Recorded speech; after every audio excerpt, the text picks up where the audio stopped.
Hi everybody, my name is Alan. On behalf of the crew, I'd like to welcome you to another edition of Bridging Heaven and Earth. So, here we are again. Again, we're here together. Again, we're here to celebrate joy, to celebrate love, to celebrate our connection. And, so much of us, so much of each of our beings wants to celebrate love, wants to celebrate being on this planet and being as children of love, being as children of what we call God, or being children of this planet Earth, or however you would look at it. But to come together collaboratively and joyously and lovingly and cooperatively to share the extraordinary bounty on this planet. And we have a sense that there's a new paradigm being formed, that the bridge between heaven and earth is really starting to hold our weight, is really starting to be built in a way that could carry us into these new paradigms, into this way of love, into the way of connectedness, away from the fear, away from the division, away from the separateness, away from that which prevents us from knowing the extraordinary gift we have in this human body. And how we can do that, how do we continue to remember, to remind ourselves of eternity? I mean, one of the videos we have tonight is this beautiful video from Makara from Hawaii, which is called Remind Me of Eternity. And it's part of a video that she's done, and you'll see that part tonight, and I'll tell you who wrote it and who's singing it and all that. But again, it's like, how can we remind ourselves, and how can we vibrate that remembrance of eternity, that remembrance of the infinite, that remembrance of the true love that we want in this life? And that's what we as human beings, what we as Bridging Heaven and Earth, come forth. We want to come forth. The call is out to come forth. Come forth into the recognition of this moment, of this love, of this connectedness. And the more we can build up the momentum of that recognition, of that vibration, the new world will be built, the new world based on love, based on cooperation, based on collaboration. And again, tonight's guest is someone who's dedicated his life to that. Michael Brown is a spiritual teacher, he's a healer, and through the circumstances of his life with physical pain and physical disharmony, it made him seek out, travel the world seeking out a cure, a help, a harmonization of this, of this physical condition. And it led him all over the world to different types of modalities, different types of techniques, and it led him into an awakening. It led him into a recognition of this moment, of this love, of this truth, of our connection, of the oneness. And he's written a new book, The Presence Process, which basically is that experience, that recognition, and how to come into that recognition. I mean, the subtext is a healing journey into a present moment awareness. And isn't the place of our recognition the place of true love in this present moment, to be here now? And that's what Michael now is traveling the world to share with people. And we're honored that he's here with us today to have that vibration with us and with you. So again, as I mentioned, we have two beautiful videos. One is the Shaoli video, and one is a video of a great friend of Bridging, Bonnie Wren. And as most of you know, we're in the middle of this international art project where, as a vision, we got this idea as a healing thing for the planet, as an acupuncture for the planet, to reach out to everybody and say, anybody who wants to produce a new original piece based on the theme Bridging Heaven and Earth, any size, any format, anything, and we'll put it on the shows, and we'll have art openings in various places, and we'll have virtual galleries, and we will have this art, this inspirational art based on the theme Bridging Heaven and Earth, vibrating throughout the world. And two pieces tonight are by Galen Larrick and Lauren Curtis, two amazing pieces, two different pieces, all based on the theme Bridging Heaven and Earth. So it's an opportunity tonight, just two beautiful videos, two beautiful pieces of art, Michael with us, so settle in, join us. So we're going to have a short meditation, and then we'll have the first video. So join me in a short meditation.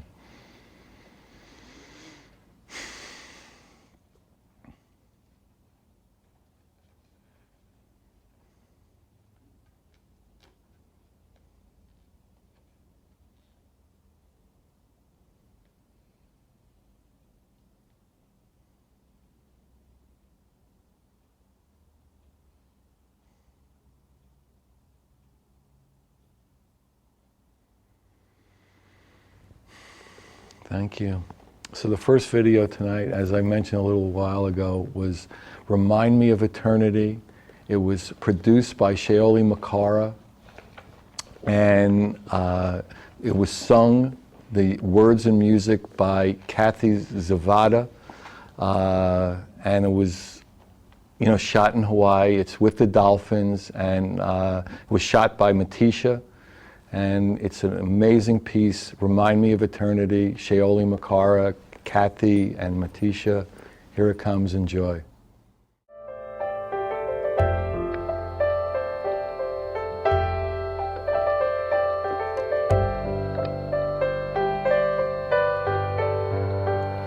Remind me of eternity. Remind me of eternity. Remind me I am always free. Remind me to live fearlessly. Remind me of eternity. Remind me of eternity. Remind me of some happiness. Remind me to be filled with bliss. Remind me of a sweet caress. Remind me I am limitless. Remind me of eternity.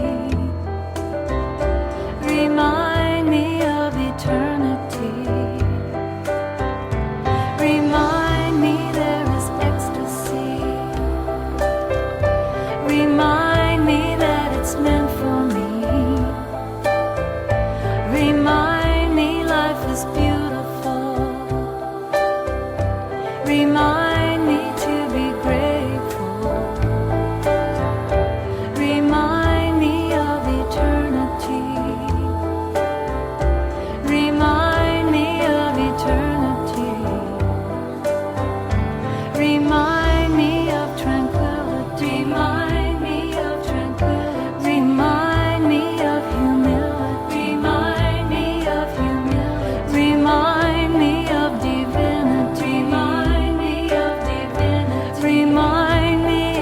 inside of me. Remind me it's inside of me. Remind me of eternity. Remind me of eternity. Remind me of eternity. Remind me of eternity. Remind me of eternity. Remind me of eternity. Remind me of eternity. Remind me of eternity. Remind me I am always free. Remind me I am always free. Remind me to live fearlessly. Remind me to live fearlessly. Remind me of eternity. Remind me of eternity. Remind me of eternity. Remind me of eternity. Remind me I am always. Remind me I am always. Remind me to live fearlessly. Remind me to live fearlessly. Remind me of eternity. Remind me of eternity. Remind me of eternity. Remind me of eternity. Remind me I am always. Remind me I am always. Remind me of eternity. Remind me of eternity.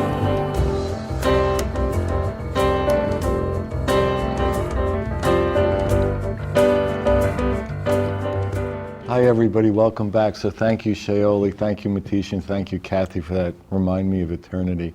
And the incredible picture you're seeing in between Michael and I now is Elemental Alchemy by Galen Larrick. Again, there's just an incredible story behind this piece. This will be on the art project show we do, the next art project show we do, and it's just pieces are coming in from all over the world, just extraordinary manifestations of love. So we're here with Michael, welcome. Thank you. So, we were talking a little earlier about like healing the heart, or I use that word, you use another word. Why don't you talk a little bit about like that being the root of your method or your message? Or There's a story that I like to tell of a man walking along a street late one night, and he comes across another person on their hands and knees under a street light, looking for something. And so the person says, "Have you lost something?" And he said, "Yes, I've lost my key." He said, "Can I help you find it?" He says, "Sure." And it's just a small area of illumination. So after a minute or so, the man has looked over the whole area, and he says, "Are you sure you lost it here?" And he says, "No, I lost it at home." So he says, "Well, why are you looking here?" He says, "Because my lights don't work at home." That's right. So this is this story tells about how we are using the means of perception available to us to look for something that those means of perception don't have a capacity to perceive. the tool is too small to... Yeah, the tool is too small and limited. And that's the reason we're using these available means of perception, is because there is another perceptual ability that has been shut off. And we're not even really aware that it's been shut off. And it may not be that it's been shut off, it may just be that it is only now awakening. And that really is what my journey was about. My journey began with immense pain. The pain is what it took to get my attention. But I was kind of bumbling along. I was in the music industry, having a great time, trying to live the rock and roll life long after that era had passed, and I was trying to make up for it. Hold on. Yeah. Oh my God, this guy's still doing this. So I'm trying to enjoy, do all that stuff that I wished I'd been alive in the 60s to do it, doing all that stuff. And out of the blue, I got smacked by this unbelievable, painful condition, which hit me about 8 times a day. And it really got my attention to the point that it stopped me in my tracks. I lost my job. Eventually my relationship fell apart. Everything fell apart, and this thing took over. And so I began on a journey of trying to figure out what was happening to me. And of course I began my journey in a very physical way by going into the allopathic medical routes of trying pharmaceuticals and medications. And then I started to do the crazy things like going to witch doctors, which we call them sangomas, having cortisone injections in my face, having my wisdom teeth removed, doing all this sorts of physical stuff. And then I got to a point where I realized that no one could help me. And it was a point where either I was going to check in or check out. because of the nature of the pain. And at that point in my journey, I started to look at self-healing. But it was also the point that I went from the very physical part of my journey into the mental part of my journey, trying to mentally understand my experience and studying a lot of what I thought of as spiritual things there, but realizing I was on a very much a mental journey, trying to understand the nature of my human experience and what was happening. And then from that point, I made an entry into the emotional, in which I tried all the thought creates, the positive affirmations, all of that stuff, and that didn't work either. And it was only when I was made aware through people who showed me that I was really I was very nice, but I was very angry. And that underlying my pain condition was an emotional signature, which was fear, anger, and grief. For me, a lot of anger, and underneath that, a lot of grief. And only when I began to impact that aspect of my experience did the mental and physical aspect of my experience start. Because that was much more the root of it. It was the root so of it. you could deal with all the leaves, but as long as the root was still gone. Right. So this awoke me to what I call the heart or the feeling capacity, and in this respect, the role the emotional body plays in the quality of our experience. When we have if we exit an experience and we feel good about it, then it was a good experience. We don't worry about what happened. It was a good. If we feel bad about it, then it was a bad experience, because the feeling aspect of our experience is going to really determine the quality. And this I didn't realize until I began to work in my own emotional body. And so on my journey, what really woke me up was the awareness that I wasn't here in this world, really. Although I was here physically and mentally, I really wasn't showing up. And in our conversation earlier, I was explaining to you that at one point in my journey, in a very short space of time, I had 3 what I call present moment awareness experiences. One was facilitated by a sweat lodge, one was facilitated through a rebirthing breathwork experience, one was facilitated through taking peyote. But all 3 experiences led me into the same state of being, which I call being present. And in this state of being present, which is this moment, this endless moment, there was no pain.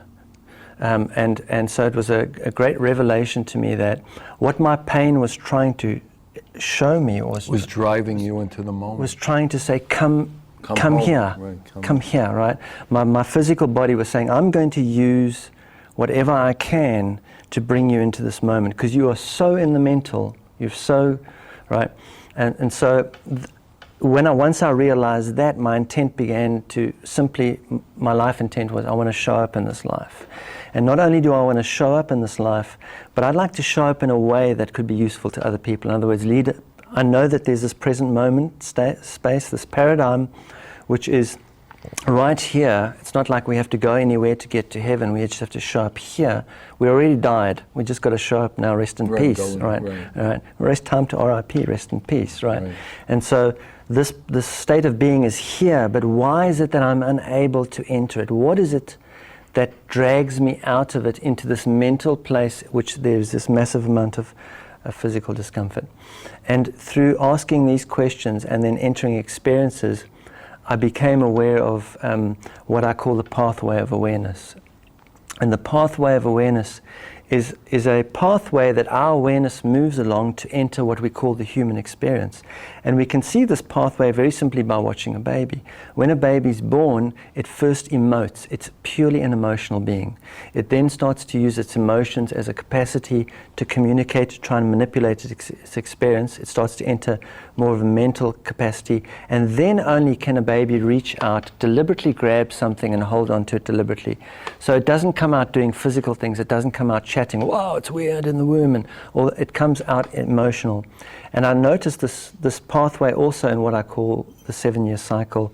The first 7 years of our life, we're children, and as children, we're energy in motion. Any parent will tell you that their children are basically energy in motion, and it's an emotional period. After 7 years, we become institutionalized, in which we go into a very mentally focused aspect of our experience. And then for another 7 years, we're reading, writing, communicating, very powerful mental development. And then around the age of 14, there's actually a physical shift in our being, which we call puberty. And then we become more focused upon the physical world. So this pathway is going from the emotional through the mental and into the physical. The only thing is, by the time we get into the physical, we have become physically transfixed by this world. We perceive this world as happening to us instead of through us. And what happens is we perceive the world happening to us, and then we mentally interpret it. We try to understand it, and then we act out of these mental interpretations. And what we don't realize, and the word real eyes is related to the way that the heart sees. The heart has real eyes. The mental body has anal eyes. That's why we say I analyze this. And then the physical body has physical eyes. By the time we're adults, we are using our physical eyes and our anal eyes. And we're not using our insight, we're seeing everything outside. And that's because between the ages of 7 and 14, this part of our being, that story I told initially about the man searching for something because his lights aren't working at home, so he searches out in the street. There's a part of our being that shuts down between the ages of 7 and 14, which is our felt perception. Intuition, in a sense. Yes. Intuition, our insight, our ability to see within to the causal point of our experience. And so when this part of our being shuts down, we can't see the connection between the causal part of our experience, the first 7 years of our childhood, and the impact that this is having ongoing to the quality of our adult experience. In our adult experience, we have these experiences of discomfort or whatever imbalance coming up, and we see it as things happening in the physical world, which we then try and mentally interpret, and we even try and change the mental way we think about it. But actually what I discovered was that in the first 7 years of my life, the experiences impacted my emotional body and created or set a way that my emotional body runs, and it runs in that pattern ongoing. And that pattern was then implanted into my mental body between 7 and 14, and then between 14 and 21 into my physical experience, and then it repeats ongoing over and over, to the point that many of us say, I don't know why this keeps happening to me. I don't know why this keeps happening to me. And what I discovered... In the same 7-year cycles? Is that what you're saying? Well, from 21 years old, the 7-year cycle, that is, it's first embedded. It's like someone says, I'm having my bad karma, or it's good karma. Where is this karma that we talk about actually implanted? Well, it's implanted like a software program. Whatever happens to us in the first 7 years of our life determines how our emotional body functions. And that first 7 years is then repeated in the next 7 years of our life through mental activity, where we are taught storytelling almost. We turn these energetic experiences into stories, or what I prefer to call them spells, because we learn to spell words. And so we turn them into, we say, I have fear, anger, grief. When a child is up in the first 7 years of its life, it's not having fear, anger, and grief. It doesn't even use it. It doesn't define it. It doesn't define it. It becomes defined in those next 7 years. And then from 7 to 21 onwards, it becomes more physical circumstances happening to me that I see the fear, anger, and grief in the world around me. And from that point onwards, 21, that's why we have a big party at 21, because we've arrived. We've integrated something into our emotional, then mental, then physical body. And then that experience will continue every 7 years, over and over in our experience. And traditionally, the first time we'd really become aware of it would be what we call a midlife crisis. And a midlife crisis is when that emotional condition would break through into our awareness. And that's why a person having a midlife crisis often acts like a child, because what's happening is they're acting out something that was implanted during childhood. But what's happening in our world at the moment is that we've entered emotional body awareness as a planet. And so we're actually in midlife crisis right now. We're actually in a crisis where the emotional condition of us as humanity is coming up into our awareness. And there's two ways that we are relating to this. The human beings that know that the heart is the causal point of the quality of the experience are, whether they have the vocabulary to say that to themselves or not, What they're doing is they're taking responsibility for their life experience and go, I'm responsible for the quality of my experience. I'm responsible for how I feel about things. Right? I'm taking responsibility. And so what they're doing is they are transforming what's coming up to be cleansed. The human beings that are not yet at that emotional or that heart level of awareness are still perceiving the world happening to them, and therefore going out and attacking the world and attacking the projections of their own stuff in the world. So for example, what's going on in Iraq is a memory. What's going on in the Middle East at the moment, it's a memory. What's even going on in Pakistan at the moment, these are memories. These are ancient memories coming up, but if we don't see them coming through us, we see them as happening to us. These are opportunities for us to process this, the fear, anger, and grief. That's what these memories are, to process them, or otherwise to project them out in the world. And if we project them out in the world, either we go into the heart or we run into the traffic. So at this point in our experience, it's really about doing the heart work. There was someone who once said, unless you become a child again, you don't enter the kingdom of heaven. In other words, unless I go and take a look... Oh, fairly well-known figure. Well-known figure, right? Someone once said that. And that person also said, blessed are those who mourn. Right? In other words, if you don't take care of your grief, you're not going to, that's the blessing. So really the task for anyone who begins to take responsibility for their experience is to say, what's going on with me in my own heart? And when we ask that question, it's going to lead us back to our childhood. And by going back to that child part of ourselves and taking care of that, we then become our own parent. And as we become our own parent, we stop projecting our need and wantingness into the world, and that's how we grow up. But it's actually also more profound in that, in that our fear, anger, and grief, which is implanted within our experience in the first 7 years of a life. What I discovered in my own experience is that the rage that I was experiencing, that went into a thought pattern about myself and the world I'm in, and then manifested as extreme physical pain. That rage had nothing to do with now. Nothing to do with now. Nothing to do with now. It was a rage that happened to a 6-year-old whose father committed suicide, whose mother then went into a state of having a broken heart.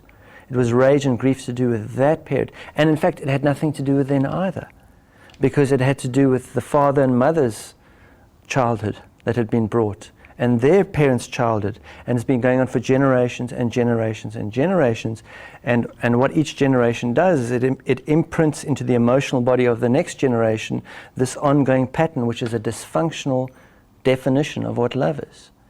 And so if one begins to take responsibility for one's experience, it's about going in and looking at one's own dysfunctional definition of what love is, and freeing oneself up from that. And the only way to free oneself up from that is to stop saying, it stops here with me. I know that my mother and father went through stuff in their childhood and they did the best they passed on to me, but it actually stops with me. I take responsibility for the condition of my emotional body, and I clear that in myself. And the profound thing is, when I have the courage to face my own fear and my own anger and my own grief, the feeling of my own fear, when I start to allow myself to feel my fear and not to try and push it away or say it's not supposed to be here, what I've discovered is that the guardians of heaven who stand at the doorway of heaven are called fear, anger, and grief. And only those who are willing to face the fear, anger, and grief in their own hearts, because to face your own fear, anger, and grief without projecting it onto the world requires you become very brave and also responsible for the experience. And the keys to the kingdom are only given to those that are responsible. And it works, what I discovered is it works like this. In feeling my own fear, by sitting and feeling my fear, not projecting it into the world, and just sitting with it, awokened a vast capacity of my ability to feel that had been shut down. And feeling my own anger, and anger is a very challenging one, but feeling it without going into the story, because anger tells the best stories in the world, without going into the story, without acting out those stories, but holding in that anger within, not suppressing or sedating it, but containing it. it creates a buildup of heat and energy in the system, and that energy awakens the feeling capacity. And feeling my own grief also, blessed are those who mourn, going and feeling the grief. And when you really get into the grief, you go, it's not even my grief, it's just grief. It's our grief. But feeling that awakens my capacity to feel. And once this capacity to feel awakens, then there's a profound realization that starts coming in. And this is the realization that everything that we're looking for is already here. So we're looking for peace. Peace is already here. We're looking for love. Love is already here. We're trying to make peace in this world, right? Which is, a person only tries to make peace if they're suffering from a perceptual error. Peace was created. You can't make something that's already created. You can either realize it, perceive it, or you can't perceive it. And so if you watch how our leaders operate, our leaders are our leaders because they reflect us so beautifully, right? So that's why they're our leaders. And so if you watch how our leaders operate when they attempt to establish peace, it shows this person crawling around in the street lamp outside trying to find something that was lost. Our leaders behave like this. If they want to, there's two ways that we go about making peace. You shut up and you sit still so that I can be at peace. And if you don't shut up and sit still, I'll send someone in to shut you up and sit you still so that I can be at peace, right? And that comes out of a perception that peace is a physical arrangement. But peace has never come out on this planet from making a physical arrangement. Another way that we make peace is, you bring your manifesto for peace, and I'll bring my manifesto for peace. And we'll sit until a point that we can agree on one manifesto, and then we'll sign it in front of the media, and there shall be peace. But actually, peace has never come about through agreement, because peace is not a mental concept. Peace is a vibration. And a vibration has to be felt. We're only at peace if we feel at peace. Then we realize peace by feeling it.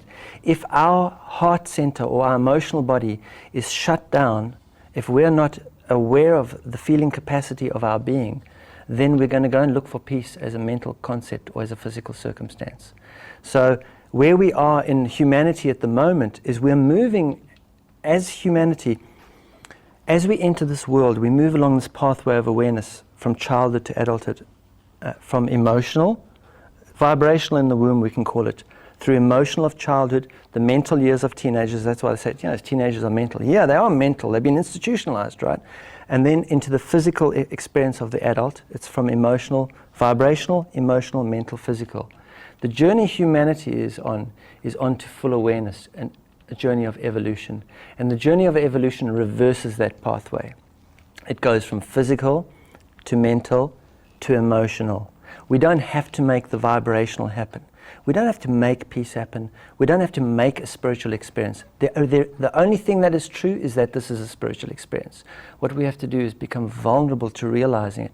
And we can see how human evolution begins in a very physical place, which we can think of living in the cave and fighting for food and survival and water. It's very physical. And that goes on for a very long period of time. And then we enter a mental, which we've just been. We went completely mental, right? Which peaked in the year 1999, which was the end of our mental development. We do not have to do any more mental development. And now what we've done is we've entered the heart part of our journey, which is a very challenging when we're mental. We've entered the emotional body awareness part of our journey. And that was, it began in 1999, but it was activated on a planetary level, because when one goes through the emotional body and cleanses it, one goes from fear to anger to grief. Blessed are those who mourn, and then we awaken from that place. Our felt perception awakens from that place. And we can see we went, as a planet, we went from fear, anger, and grief. We went 9/11, fear, we even call it the war of terror, fear. And then we went into anger, which is the Iraq war, the Middle East war going on, and then grief, the tsunami. Those three events happened one after the other, and everyone was in those buildings, everyone is in that war, and everyone was hit by that wave. And now the choice is, am I going to process what that has brought up within my emotional being? Or am I going to project it on the world? Am I going to take it out on others? Or am I going to process it? And if I process it, what happens is I move forward in my evolution. I awaken my feeling capacities. I re-enter felt perception. And felt perception is the step of humanity that we're in at the moment, where... Let's take a break now, I think, and then we'll take... we'll pick up on that again. Right, okay, so the second video is a really incredible piece. It's Let It Be Me. So, and this is performed by Wren, a great friend of Bridging, just a beautiful singer, a beautiful being. The song was written by Gilbert Bacavo, Man Curtis, and Pierre Delaney. So it's Let It Be Me, Wren. And when we'll come back, we have more art and we'll have more Michael. Enjoy.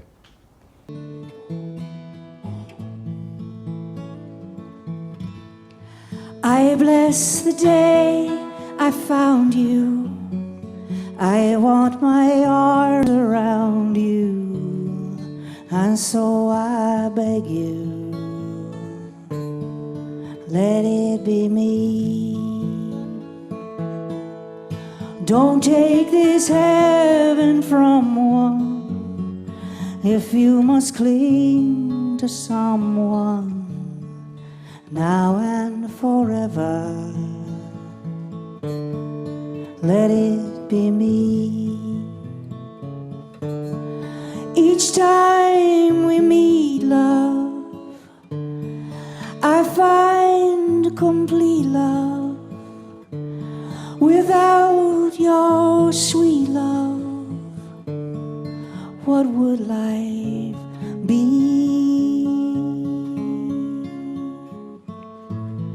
So never leave me lonely. Tell me you love me only, and that you'll always let it be me.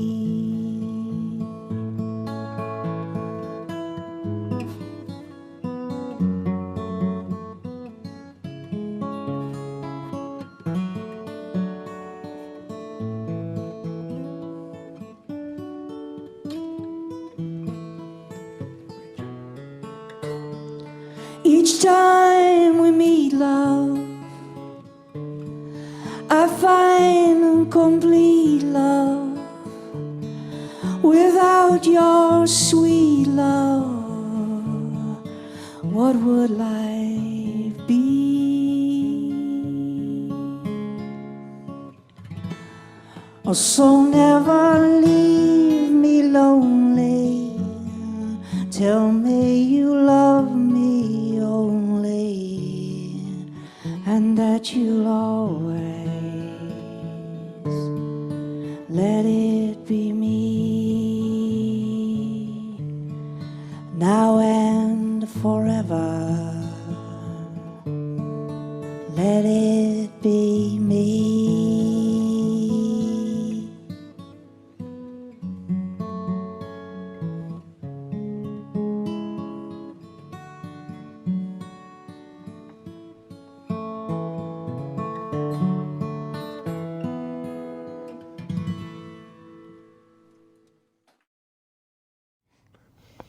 Welcome back. That was beautiful, wasn't it? Yeah, thank you, Bonnie, for sending it to us. And the picture you're seeing in between, it's a little small, but hopefully the cameras are picking up, is Lauren Curtis, Bridge Between Heaven and Earth, another extraordinary manifestation of humans expressing love, expressing the bridge between heaven and earth.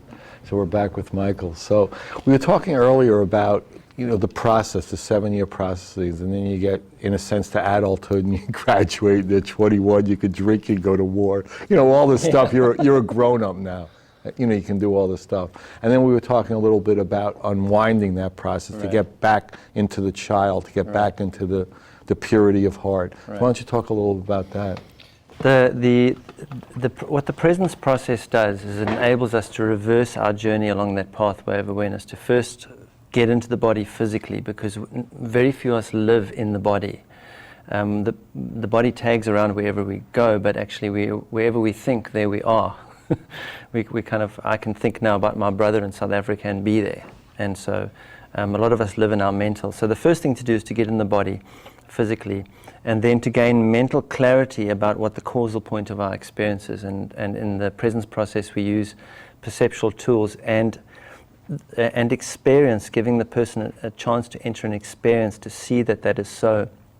And once you see that that is so, or you get that, then you'll go directly to the emotional work. So let's ground this in practicality for people. Normally, for example, say I go to work and I walk into work and my boss looks at me funny and I'm 5 minutes late, right? And the way that he looks at me makes me really angry. So I get angry and I go to my office. And as I was saying earlier, anger tells the best stories, right? So in my head I tell... And you wouldn't be more apt to be fearful losing a job, well, mortgages, I may be angry, I may be afraid, but I'm upset. I'm upset. Right. Okay, I walk in, he looks at me funny, and okay. I'm late. I get upset by the way he looks at me. I tell myself a story, whatever. Now, normally what we do is when we get upset, we behave physically or mentally, because we perceive that it's the physical world happening to us, or that the story that we tell ourselves, if we can change the story or believe the story, that we can. So physically I can behave. I can go into my boss's office and go, I've had it with you. I'm tired of you looking at me that way. Here's my resignation. I'm finding another job, right? And what happens, I'll feel kind of good about that because I will change my physical circumstances. And whenever we change our physical circumstances, very quickly we kind of get a high and think something's happened. But a week later I'll go, what did I do? I don't have a job. I feel... suddenly I'll regain. Christ, yeah, exactly. What did I get myself exactly, into? right? I felt like a big shot for about a week. Exactly, right? So the physical never accomplishes anything, although it appears to, right? I can also do it mentally. I can go into my boss's office and go, I need to have a talk with you. And now when anyone comes to you and says, I need to have a talk, you know that they're in a state of complete delusion, right? Because and that's one of the last places you want to be. Right. So I might go... Can I do this later? Can I do this? So I have a talk, right, and say, I don't want you looking at me like that anymore. And of course he'll go, I don't know what you're talking about, right? Because maybe my boss is just constipated, right? And as I walk through had a bad morning. Yeah, right. I walk through his office and he's going, right, because he's actually just constipated. And constipation is a great word because it means can't stop hating, right? Can't stop hating. Constipation is caused by a lot of rage. So maybe he's got his own stuff going on, and so acting on it physically or mentally never accomplishes anything, right? I end up back in the same place where if I walk past his office again and I see him look like that, I will be upset again. Yeah, nothing's been learned. Nothing's been learned, nothing's been transformed, although a lot has happened, right? No, a lot of energy, a lot of time, and All right, a lot of doing. Time and attention. A lot of doing, but no undoing. Right. But if someone brings to my attention that whenever I'm upset, that I'm having a memory surfacing, it's always a memory. And that the memory... Something's being triggered. Exactly, but it's a memory that's being triggered, a memory. And the memory isn't the physical circumstance happening around me, or the story I tell myself about it. The memory is actually the emotional signature underlying the experience of being upset, right? So when I walked past his office... So you would say we have a root experience of being upset as a human being? We have our memory... Our emotional imprinting, underlying all our upsetting experiences, underlying all our discomforts, underlying all our physical dis-ease, whether it's a broken relationship, not having a problem in my job, even physical symptoms, underlying all of those, there's an emotional signature. The challenge we have is that when our emotional body awareness shuts down between the ages of 7 and 14, we become perceptually blind as far as felt perception. We can't, only when you bring it to someone's attention, if someone's angry, they go, I'm angry about that, and you go, you're angry. No, I'm not, I'm just that's happening, right? But if you bring someone's attention to the emotional component of the experience, there's always an emotional signature underlying any upsetting event. Any state. Is it always the same one? No, it's either fear, anger, and grief, or a salad, a combination of those. But fear, anger, and grief are the three primary dysfunctional emotions in the emotional body. But is there one fear signature, one? No, there's many levels and layers of it. Okay. Remember, we're going through, as a child, we're going through 7 years of imprinting experience, and this imprinting is coming from generations. So there's many layers of it. But basically, if you alert that person in the office who's getting upset, that what's happening is they're having a memory they're experiencing a resurfacing of an emotional signature that was implanted during childhood in their experience with one of their parents, either with their parents towards each other or their parents towards them. And you tell them instead of going to your boss and handing in your resignation, instead of going and having that conversation, that talk, why don't you go home and sit with that feeling? And just sit, say if it's anger that you're feeling, why don't you go home and just sit with the anger? And don't try and fix it, don't try and turn it into balls of light, don't try and do anything with it, don't try and push it away. Just be with it as you would with a child that was angry, right? Because the way we've been brought up is that if a child is angry, we say, don't be angry, have a sweet, go play outside. We stop the movement of the anger, and the part of the child's awareness that's hooked into that anger will never go and play again, and that sweet will become all sorts of other things in its mouth, right? So we don't want to do that to our own anger. We want to just be with our anger. If you be with an angry child, its anger will peak, will go to tears, it will go to a state of peace, and then it will automatically go and play without having anything stuck in its mouth. It's the same with us. If I sit with my anger instead of going into the stories or projecting it out and out of behavior, that anger will build and build and build to a point that I feel like I'm dying. And if I place my attention on where it is in the body, it'll actually move up in my body to a point that it'll actually shift out of my body, and it may even take me to a point of tears. Tears are a sign of energy and motion, emotion. After those tears, or whatever that experience I go through, there'll be an opening. I'll feel this, as if something has been released, or that I've let go of something. Once I've gone through that experience related to that incident with my boss, I will then go to work. I will look at him. I won't have that same encounter with him. Because what was happening initially with my boss is I wasn't seeing my boss. I was probably seeing my father. In other words, if I look at you and I see my father, I can no longer see you, right? I've now entered an illusion. If I then start behaving around you the way I behave around my boss, I'm now behaving in a deluded way. Most of us, whenever we are upset, we're in that state. We've seen an illusion. We've turned this moment into an illusion. We've placed the past over it. And then we're behaving in an inauthentic manner around that.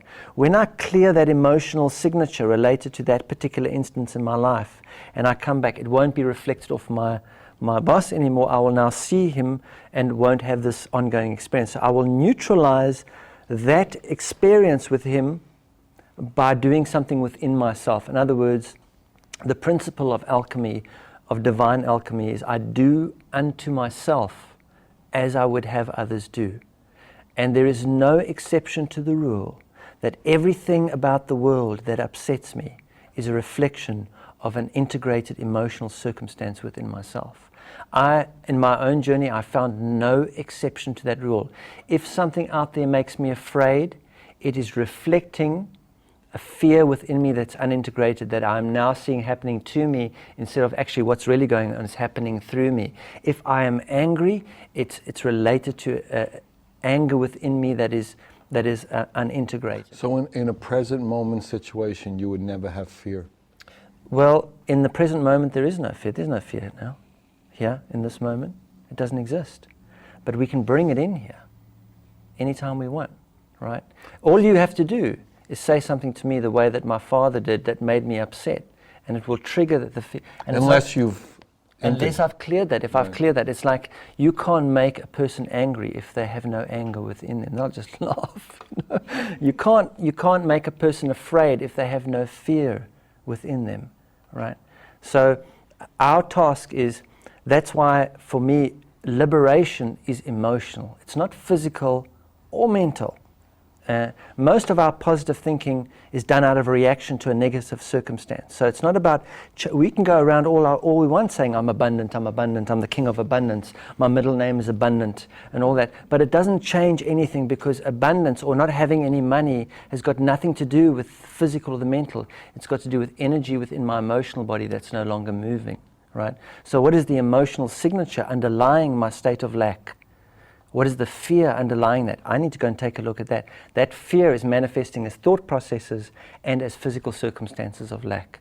So there is no exception to the rule that wherever we're imbalanced, if I have a broken relationship, if I have cancer, if I have trouble in my work situation, underlying it is always an emotional signature. All I have to do is stop telling the story, stop projecting the behavior out into the world, trying to fix it by doing physical things, and come back into it and sit with myself and go, what am I feeling underneath here? And go and focus on that feeling. It doesn't mean we don't do physical things or mental things, but if we go around only doing physical and mental things, we're sedating and controlling the emotional signature. Once we are aware of the emotional signature and are working with that, we can do mental things. We can look at our thinking and our physical behavior, but as a response to something that's going on in the emotional body. And once I allow myself to feel that fear, anger, and grief and open my emotional body, in other words, that fear, anger, and grief are blockages in the emotional body. Once I open those, the vibrational experience, which we can also use the word spiritual, but I like the word vibrational because the religions haven't got hold of it yet. But the vibrational experience is one that's happening all the time. But when I have fear, anger, and grief, I can't perceive it. So the opportunity being offered to us now is to integrate what's going on in the emotional body so we can enter felt perception. So you say we're having this opportunity now that wasn't available before? We're having it now, and the indigenous elders will tell you that of 1999 we entered the emotional body. In whatever vocabulary they use, they will say we've entered a 13-year period of emotional body cleansing. And that emotional body cleansing is to awaken felt perception. And felt perception is a perception we don't use. Children do use it, they have access to it. But it's shut down between 7 and 14 for almost every adult in this world, because it's very difficult to function as an adult in this world the way the world has been with felt perception.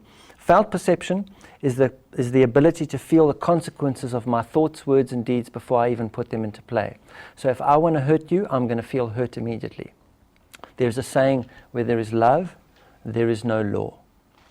In other words, when the heart is functioning, when I have felt perception, no one needs to tell me how to behave. Right. My heart governs that, right? And that's your love and motion. Exactly. And so that's there's a lot of when we come out of the mental era, we may perceive more conspiracy thinking that we have been shut down. No, we're only just opening up.